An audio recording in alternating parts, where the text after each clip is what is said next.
as somebody who was a serving police officer, is it fair of me to say that Theresa May should be carrying some of the burden for this? It was, after all, on her watch that police got cut so much, wasn't it? Massively. I mean, Theresa May was the reason I left in 2012 due to pay freezes, pay cuts, pension cuts. A lot of good officers, experienced officers, have left the police. Obviously, they're now trying to resurrect that. But there was days when I was acting sergeant and, covering Southend area, we'd have 6 officers available covering a huge area. I think if the public knew the amount of police that were actually available, they'd be horrified. 10 jobs. Exactly right. So the figures are distorted. Stuart, let me ask you a question.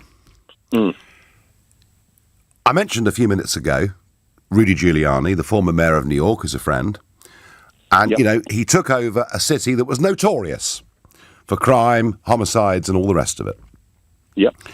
And he did, in his period of mayor, radically transform New York with zero tolerance policing and sentencing. It was very, very, very tough policing. The sentences given out were very, very harsh. Is it possible for us in this country to adopt that kind of policing, and would it work?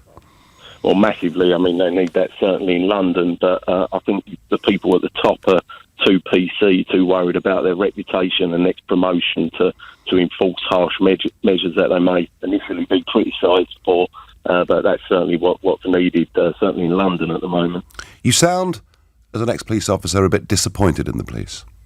Yeah, very. I mean, I joined it as a career to do my 30 years and become very disillusioned with it to the point that I left and went into an alternative job. How do your former colleagues, perhaps still serving, how do they feel about things? Well, obviously, I've got plenty of friends I certainly know morale's well down. Not many of them are too happy, and I certainly know plenty of experienced officers that should never have been at the point to leaving good. With the police experience is what's needed to become good at the job, and they've certainly lost a lot of people and brought in inexperienced people that would take time to get to the level of the people they had, but it's been allowed to happen.